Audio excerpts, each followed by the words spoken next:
வணக்கம் மக்களே, welcome to Tamil factory. சில காலத்துக்கு முன்னாடி மகாபலிபுரம் கடற்கரையில ஒரு சாதாரண விடியற்காலை பொழுது. அங்க இருக்கிற மீனவர்கள் வழக்கம் போல மீன் பிடிக்க கடலுக்குள்ள போறாங்க. ஆனா அன்னைக்கு அவங்க வலை எப்பவும் போல இல்லாம ஏதோ ஒரு பாரமான பொருள்ல சிக்கிக்குது. வலை அருந்திடக்கூடாதுன்னு நிதானமா இழுக்கிறாங்க. ஆனா முடியல. என்னதான் இருக்குன்னு சில மீனவர்கள் கடலுக்குள்ள மூழ்கி போய் பார்க்கறாங்க. அங்க அவங்க கண்ட காட்சி அவங்க கண்களையே அவங்களால நம்ப முடியல. அது வெறும் பாறைகளோ இல்ல கடல் செடிகளோ கிடையாது. பல 100 வருடமா ஆழ்கடல்ல அமைதியா தூங்கிக்கிட்டு இருந்த ஒரு மாபெரும் நாகரிகத்துடைய எச்சங்கள். செதுக்கப்பட்ட தூண்கள், பிரம்மாண்டமான சுவர்கள்னு ஒரு நகரமே அங்க புதஞ்சு கிடக்கிறத பாக்குறாங்க. இது இன்னைக்கு நேத்திக்கோ நடந்த விஷயம் இல்ல. இது கிட்டத்தட்ட 15 நூற்றாண்டுகள் பின்னோக்கி நம்மள கூட்டிட்டு போகுது. முதலாம் சிம்மவர்மன் காலம் தொடங்கி போதி தருமன் காலத்தில் செழித்தோங்கி அபராஜிதவர்மன் காலத்தில் முடிந்து போன மாபெரும் சாம்ராஜ்யம். பல்லவ சாம்ராஜ்யத்தின் தொலைந்து போன நகரம் கடலுக்கடியில் இன்றும் உறங்கிக் கொண்டிருக்கும் அந்த மாபெரும் நகரத்தை தேடிதான் இன்று நாம் பயணிக்க போகிறோம். குறிப்பா மகாபலிபுர கடற்கரை ஓரத்துல ஒரே ஒரு கடற்கரை கோவில் தான் இருக்கு. ஆனா கடலுக்குள்ளேயோ இதே மாதிரி 6 கோவில்கள் புதைக்கப்பட்டிருப்பதா சொல்லப்படுது. உண்மை என்ன? கடலால் விழுங்கப்பட்ட நம் முன்னோர்களின் அந்த தொலைந்த நகரத்துக்குள்ளே சென்று போய் பார்த்து விடுவோம். இது தமிழ் ஃபேக்டரியின் லெஜெண்டரி ஹிஸ்டரிஸ், உங்கள் வழியில்.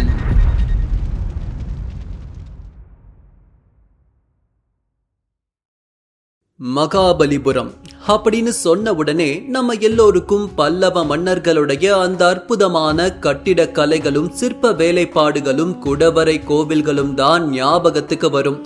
ஆனா 8ஆம் நூற்றாண்டில் நரசிம்மவர்மன் காலத்தில் இந்த இடம் எப்படி இருந்திருக்கும்னு யோசிச்சு பார்க்க நம்ம கற்பனை திறனே தோற்று போகுது. இது வெறும் கோவில் நகரம் மட்டும் கிடையாது. இது உலகமே வியந்து பார்த்த ஒரு மாபெரும் துறைமுக நகரம். அந்த காலத்து மாமல்லபுரம் ஒரு தங்கம் விளையும் தேசமா இருந்திருக்கு. சீனாவில இருந்தும் ரொமானிய நாட்டில இருந்தும் கப்பல்கள் இங்க வந்து வரிசையா நின்னு இருக்கு.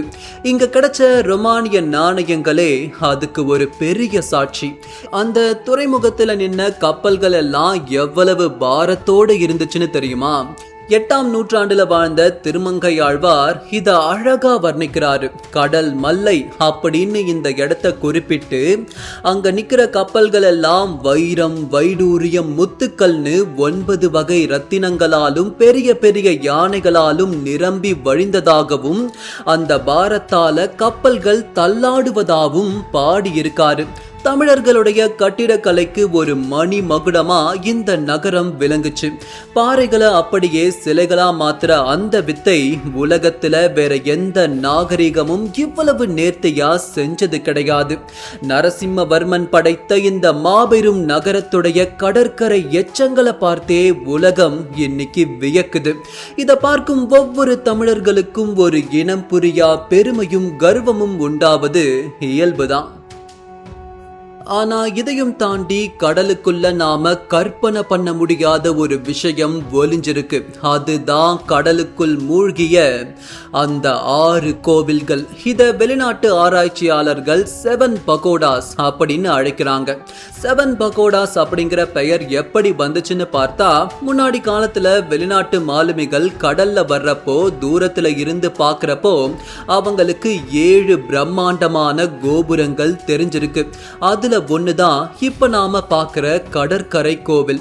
ஆனா மிச்சம் இருக்கிற அந்த 6 கோவில்களுக்கு என்ன ஆச்சு? காலப்போக்கில் கடல் மட்டம் உயர்ந்ததாலேயோ இல்ல இயற்கை சீற்றத்தாலேயோ அந்த 6 கோவில்களும் கடலுக்குள்ள மூழ்கி போச்சுங்கிறது நெடுங்காலமா சொல்லப்பட்டு வரும் விடயம். மேலும் அந்த பகுதியில் வாழக்கூடிய நம் தமிழ் மக்கள் கிட்ட வழி வழியா சொல்லப்பட்டு வரும் ஒரு கதை இருக்கு. அதாவது சூரியன் உதிக்கும் போது அந்த 6 கோவில்களுடைய உச்சத்தில் இருக்கிற செப்பு கலசங்கள் மேல சூரிய ஒளிப்பட்டு தங்கம் மாதிரி அது ஜொலிக்குமாம். இப்படி கடலுக்குள் மூழ்கிய நிலையில் இருக்கக்கூடிய அந்த அதிசய கோவில்களுடைய கலசங்கள் மட்டும் வெளியே தெரியும்னும் அத தங்களுடைய முன்னோர்கள் பார்த்ததாகவும் கடலுக்குள் அங்க என்னமோ இருக்குன்னும் இப்ப இருக்கிற மக்களுடைய மூதாதையர்கள் சொல்லி இருக்காங்க. சுற்றுவட்டார மக்களுடைய நம்பிக்கை ஒண்ணுதான். காலப்போக்கில் கடல் நீர் மட்டம் உயர்ந்ததால அந்த கலசங்களும் தெரியாம கோவில் மொத்தமா கடலுக்குள்ள மூழ்கி இருக்கு. இப்போ இது எல்லாம் வெறும் செவி வழி கதைகளா பேசப்பட்டப்போ 2004 தான் ஒரு பிரம்மாண்டமான விஷயம் நடந்துச்சு. 2004 வந்த அந்த சுனாமி, அந்த பயங்கரமான பேரலைகள் வர்றதுக்கு முன்னாடி கடல் பல 100 மீட்டர்கள் உள்வாங்கி இருக்கு. அந்த சமயம் அங்க இருந்த மக்கள் கடலுக்கு அடியில வரிசையா உடைந்து போன கோபுரங்களையும் மர்மமான சுவர்களையும் நேர்ல பார்த்ததா சொல்லி இருக்காங்க. இப்போ பழங்கால கதைகளையும் மக்களுடைய நம்பிக்கைகளையும் கண்களால பார்த்ததா சொல்லப்படுற ஐ விட்னஸையும் அடிப்படையா கொண்டு களத்துல இறங்குனாங்க NIO, national institute of oceanography. அந்த 2004 சுனாமி பேரலைகள் வந்து போனதுக்கு அப்புறம் மகாபலிபுரம் கடற்கரை வெறும் சுற்றுலா தலமா மட்டும் இல்லாம ஒரு பெரிய ஆராய்ச்சி கூடமாவே மாறிடுச்சு. தேசிய கடல்சார் ஆய்வு நிறுவனம், இங்கிலாந்துல இருக்கிற சயின்டிபிக் எக்ஸ்ப்ளோரேஷன் சொசைட்டி கூட சேர்ந்து ஒரு மெகா ஆபரேஷன்ல இறங்குனாங்க.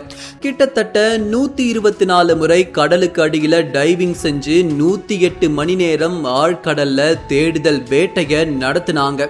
அங்க அவங்க பார்த்த ஒவ்வொரு விடயமும் பழந்தமிழர்களின் தொலைந்து போன அந்த துறைமுக நகரத்தை அவங்க கண்களுக்கு முன்னாடி கொண்டு வந்துச்சு.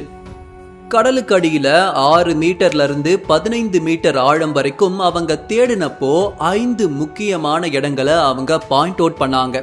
முதல்ல அவங்க சைட் 1 பத்தி சொன்ன தகவல்கள் தான் ரொம்ப ஆச்சரியமானது.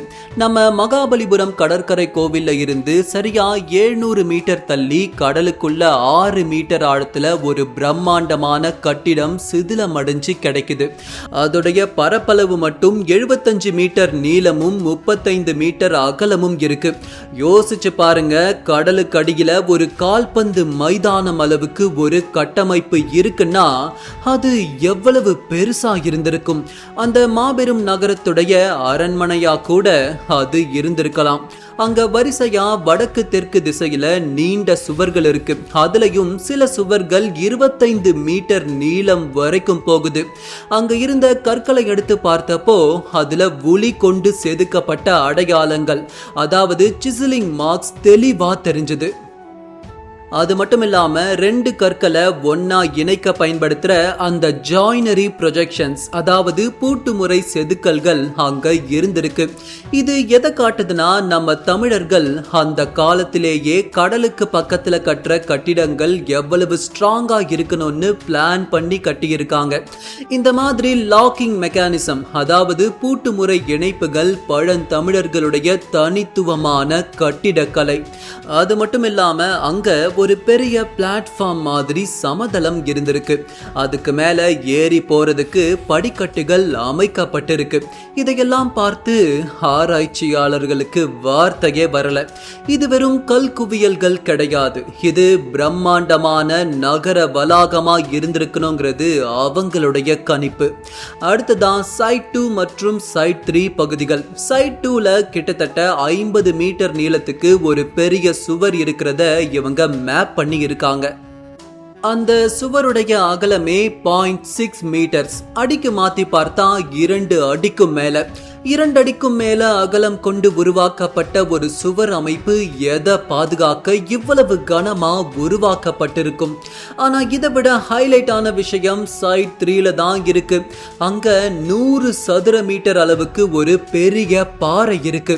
அந்த பாறையில கற்களை வெட்டி எடுத்ததுக்கான அடையாளங்கள், அதாவது குவாரி மார்க்ஸ் இருக்கு. அதாவது இந்த பாறையிலிருந்து வெட்டி எடுத்து கூட சிற்பங்களை உருவாக்கி அவங்க இந்த நகரத்துக்குள்ள வச்சிருக்கலாம்.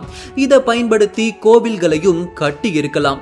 இன்னைக்கு இந்த 6 கோவில்களும் கடலுக்குள்ள மூழ்கி போச்சுன்னா அப்போ அந்த காலத்துல கடல் மட்டம் எவ்வளவு தூரத்துல இருந்திருக்கும்னு யோசிச்சு பாருங்க. இதையெல்லாம் பார்க்கிறப்போ மகாபலிபுரம் என்பது இன்னைக்கு நாம பார்க்கிற அந்த சின்ன ஊர் மட்டும் கிடையாது. அது கடலுக்குள்ள பல மைல் கணக்குல பரவி இருந்த ஒரு மாபெரும் தமிழர்களின் தொலைந்து போன துறைமுக நகரம். இதை தொடர்ந்து சைட் 4ல சில அடையாளம் தெரியாத சிற்பங்களும், சைட் 5ல எல் வடிவத்தில் இருக்கக்கூடிய இணைப்பு சுவர்களும் கிடைக்குது. இதையெல்லாம் மொத்தமா வைத்து ஆராய்ச்சியாளர்கள் ஒரு முடிவுக்கு வராங்க. வெளியே இருக்கிற கடற்கரை கோவிலுடைய ஆர்கிடெக்சரையும் உள்ளுக்குள் கிடைத்த சிதிலமடைந்த கோவில் எச்சங்களையும் ஒப்பிட்டு பார்த்து ஆய்வுகளுடைய முடிவுகள் எல்லாத்தையும் சேர்த்து ஒரு காலத்துல கண்டிப்பா இங்க வழி வழியா சொல்லப்பட்டு வரும் அந்த 6 கோவில்களும் அதோடு சேர்ந்த துறைமுக நகரம் இப்ப இருக்கிறத விட இன்னும் பிரம்மாண்டமா இருந்திருக்கலாம்னு அவங்க கன்க்ளூஷனுக்கு வராங்க. அது மட்டும் இல்லாம அவங்க பண்ண ஆராய்ச்சியில மகாபலிபுரம் கடற்கரையில் வருடத்திற்கு 55 சென்டிமீட்டர் அளவுக்கு கடல் அரிப்பு ஏற்படுதாம். இப்படியே 1500 வருடமா நடந்திருந்தா ஒரு காலத்துல 800 மீட்டர் தள்ளி இருந்த கடற்கரை இன்னைக்கு நாம பார்க்கிற கடற்கரை கோவில் வரைக்கும் வந்திருக்கணும்னு அவங்க சொல்றாங்க. நீங்களே அவங்க சொல்லக்கூடிய முடிவுகளை பாருங்க.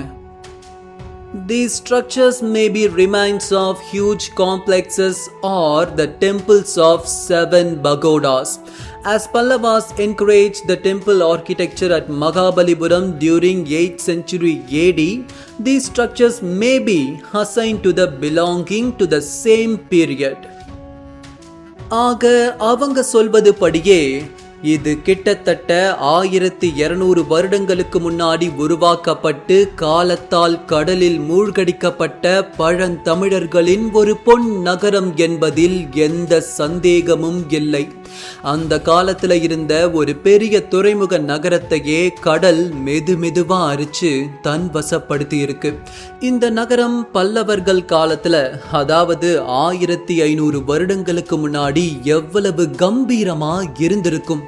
கப்பல்கள் வந்து நிக்கிற சத்தம், வணிகர்களுடைய பேச்சு, வணிக கடைகள், தெருக்கள் எல்லாம் முத்துக்கள், பவளங்கள், அந்த 7 கோபுரங்கள் மேல சூரிய ஒளிப்பட்டு ஜொலிக்கிற காட்சி, இது எல்லாம் நினைச்சு பார்த்தாலே மெய் சிலிர்க்குது. பல்லவ மன்னன் மாமல்லன் கனவு கண்டு செதுக்கின அந்த கலை பொக்கிஷங்கள் இன்னைக்கும் கடலுக்கடியில அமைதியா தூங்கிக்கிட்டு இருக்கு. ஆனா அந்த அமைதிக்குள்ளையும் ஒரு பெரிய வரலாறு மூச்சு விட்டுக்கிட்டு தான் இருக்கு. நாம ஏற்கனவே தொலைத்த பூம்புகார் மாதிரி இந்த மகாபலிபுரமும் தமிழர்களுடைய கடல்சார் வரலாறுக்கு ஒரு மிகப்பெரிய சாட்சி. இது வெறும் கற்களுடைய சிதிலங்களின் மிச்சம் இல்ல, இது தமிழர்களான ஒவ்வொருத்தரின் மனதிலும் அழியாமல் உயிரோடு இருக்கும் தமிழ் உணர்வின் எச்சம். இதுபோல் பார்க்க வேண்டிய பதிவுகள் பல ஆயிரம். உங்கள் ஆதரவு எங்களுக்கு உற்சாகம் தரும். தாமதம் வேண்டாம், இப்போதே இணைந்திடுங்கள் தமிழ் ஃபேக்டரியுடன். விரைவில் சந்திக்கிறேன். நன்றி.